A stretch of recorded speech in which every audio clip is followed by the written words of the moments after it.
All right, and we are back here on the GSMC Football Podcast. And for the third part of the show, I'm going to talk about Jared Goff's comments on him being traded from a couple years ago when the Lions and the Rams had that swap. He went to Detroit. Stafford went to the Rams. And obviously, the first year of that, you had the Rams winning the Super Bowl with Stafford, him getting his first ring, and of course Jared Goff and the Lions. It looked like they could have been a team that wouldn't win any games in 2021, but yeah, it wasn't the best.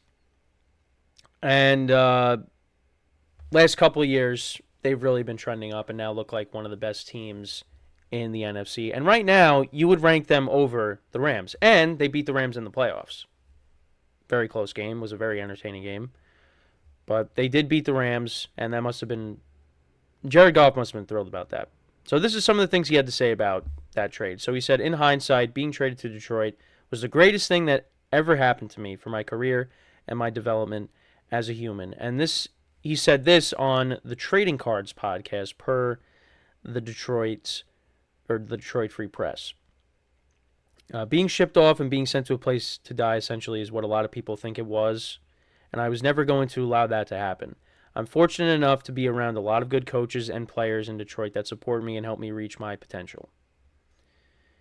I've just gotten older, and you get more comfortable in your voice, and I think there was an element to being empowered that happened in Detroit with Dan Campbell and a lot of coaches and players there that we were like, dude, no, you go, this is your thing, you go to figure it out.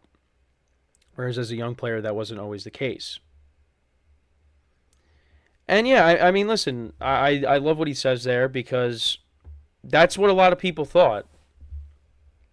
Because the Lions, they had a couple years where they made the playoffs, but they hadn't won a playoff game in 30 plus years, even with Matthew Stafford.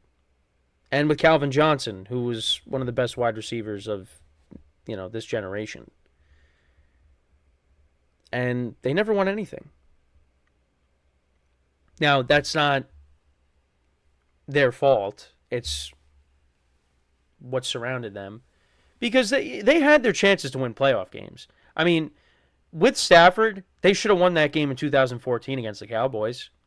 Because if you remember, there was that pass interference call that there was a flag, and then the refs picked it up, and the Cowboys eventually won the game. If they didn't pick up that flag, Lions maybe win that game. But they didn't. And that was a good Lions team. You had Calvin Johnson, you had Golden Tate, Matthew Stafford. It's a good team. And on the defensive side of the ball, you still had Ndamukong Suh. It's a good team, but didn't win a playoff game. Stafford and the Lions made it in 2016. They lost to Seattle. Lions have made the playoffs.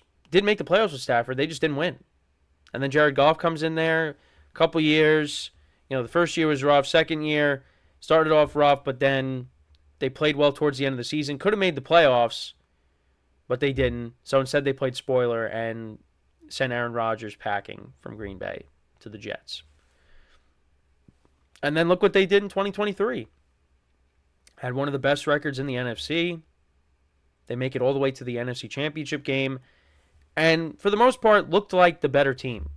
But ended up losing that to the 49ers. But this team's not going anywhere. And like I said, love what Jared Goff said. Because he said it. A lot of people looked at that as, well, you're going there, and that's going to be the end of your career. You're going to be a stopgap quarterback. They're going to draft somebody, and you're going to be done. You're going to be a backup the rest of your career. That's not the case. He's the guy in Detroit. Detroit loves him because he was able to do something that Matthew Stafford was not able to do. And again, not all on Matthew Stafford. But Jared Goff and the Lions, the Lions won their first playoff game in 30 years, and Jared Goff was the starting quarterback. And just what's crazy is they did it against Matthew Stafford and the Rams. Now, I'll be honest, I picked the Rams in that game because I just thought that the Lions, to be honest, I thought the Lions were going to screw it up. But they didn't. They won that game. It was very close. And then they moved on. Then they won again against the Buccaneers. And you had the 49ers. You had them. You were up 17. But I don't know what happened. But after Brandon Ayuk, who we talked about in the last segment, made that catch that should have been intercepted, the momentum shifted. And the 49ers came back, took the lead, and that was it. So, but I think the Lions now, you got higher expectations going into next year. The division's going to be competitive. The Packers are going to be an issue. And if the Vikings and the Bears, they figure out their quarterback situations, they could also be a problem. Because again, like their rosters, but now that they got to draft their quarterbacks. Right now, the Bears, they have Tyson Bagent, but you know they're going to draft Caleb Williams. And Caleb Williams is going to start. With the Vikings, it's going to be a little different. Whoever they take is probably going to sit behind Sam Darnold, and Sam Darnold's going to start. But again, I like their rosters. So yeah, the North is going to be competitive.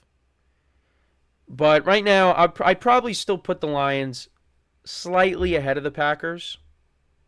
Because, again, they won the division last year. And although I think Jordan Love is the guy, let's see him do it again. And the Packers made some great moves. First they changed defensive coordinators. You also bring in Xavier McKinney over from the Giants, address a position they needed to address in the offseason with safety. And you bring in Josh Jacobs, who's still, what is he, 25? Now, again, I would have loved to have seen him and Aaron Jones in the same backfield, but we're not going to get that. They did bring back A.J. Dillon, but A.J. Dillon has not been great. But still, the Packers, that is the Lions' number one competition in the AFC North, or the NFC North, sorry. But both North divisions are competitive. Now, the AFC North is a lot better, or I shouldn't say a lot better, is better, but this North division can be competitive too. I don't really think there's a bad team in this division. Now, again, you might see a team in this division that finishes with a losing record. But right now, I look at each team and I'm like, this team isn't bad. But the Bears and the Vikings, they got to figure it out at quarterback. And if they don't, well, then they could end up with bad records. So, but I really like the direction the Lions are going in. And like I talked about in the last segment, they're one of the best teams in the NFC. I'd probably say right now they're the second best team in the NFC. I would definitely say that. Again, you got to see if the Eagles can bounce back from last year's collapse. And Dallas, I mean, they haven't really done anything. They're kind of in the same spot. Now, we'll see what they do in the draft. But, they're kind of the same. And I really like the Packers. The Packers are going to be a really good team. If Jordan Love repeats what he did last year, they're going to be up there. Well, towards the end of last year. We don't want to see the Jordan Love for midseason. We do not want to see that. But I don't think we will. I don't think we will. He's only going to get better. But, again, you got the Falcons who are going to be better with Kirk Cousins. So, they might have something to say about it. But, do I think the Falcons will be better? Yes. But, again, it's not like Kirk Cousins has taken teams far in the playoffs. The furthest he's gotten is the divisional round. And that was it. But, again, they play in a very winnable division. So, So we'll see what happens there. But yeah, I mean, you look at the Lions. Would I rank them over the 49ers? No, but they're right behind them, and rightfully so. I mean, they should have beat them. They should have beat them. I don't know what happened. They were running the football great. They should have stuck to that, and they didn't. And Dan Campbell was gambling on fourth down, and that costed them. So that's something to keep an eye on, too. I mean, is he going to continue to do that and be overly aggressive? Yes. But I think there's got to be some situations throughout the year where he's got to refrain from doing that. Because then he could eventually end up like Brandon Staley with the Chargers. Because, again, Staley's first year, just loved the aggressiveness. When he went, the first couple games, loved it. You know, they beat the Chiefs in Arrowhead, and they, converted on fourth and longs, and it was awesome. But then it just got to a point where it's like, okay, Staley, you got to take the points. You got to know when to stop doing that. And, eventually, well, a lot of stuff costed him his job, but yeah, now he's not a coach anymore. But I'm just comparing him and Dan Campbell with the aggressiveness. Dan Campbell has done a lot for the Lions. He's done a lot more for them than what Brandon Staley did for the Chargers, because the Lions got all the way to a championship game. But Brandon Staley missed the playoffs, made it to the playoffs, collapsed, blew a 27-0 lead, lost that to the Jags, and then just finished with a terrible record. And now he's not a head coach anymore.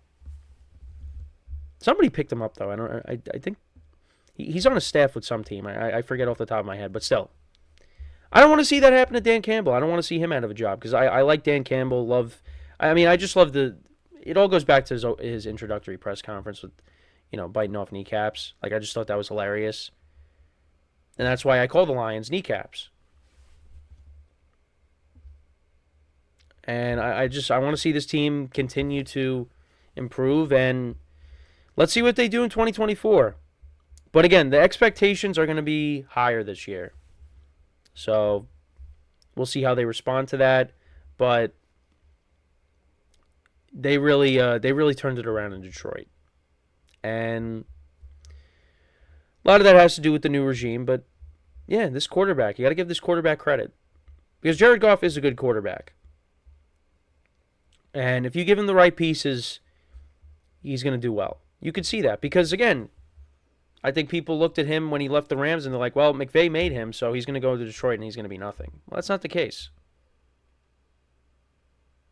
Now, again, is he one of the best quarterbacks in the NFL? No. I mean, you still got the Mahomes of the world. You got, the Allens, the Burrows. You rank them over him. But Jared Goff is definitely a top 10 quarterback, I would say. Probably put him a little bit higher than 10. He's definitely in there.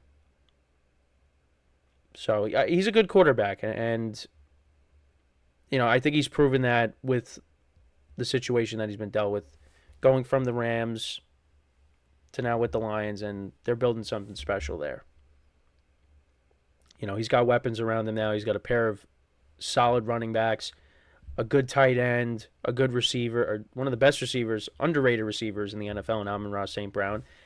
And they're looking to add, that's another team that's looking to add another receiver. So we'll see what they do. But let me know what you guys think about the whole Lions situation, about Jared Goff and the Lions. What are your expectations for the Lions going into next year? Do you think that they can make it further than the NFC Championship game? Let me know in the comments. So we're going to talk about another quarterback when we come back from our final break of the show, and that is Tua Tagovailoa. We're going to talk about him, some of the things that former Dolphins player Christian Wilkins had to say, who's now a member of the Raiders. We'll talk about all that, his contract situation as well. We will get into all that when we come back from our final break of the show. So for one final time today, stick around, and we'll be right back here on the GSMC Football Podcast.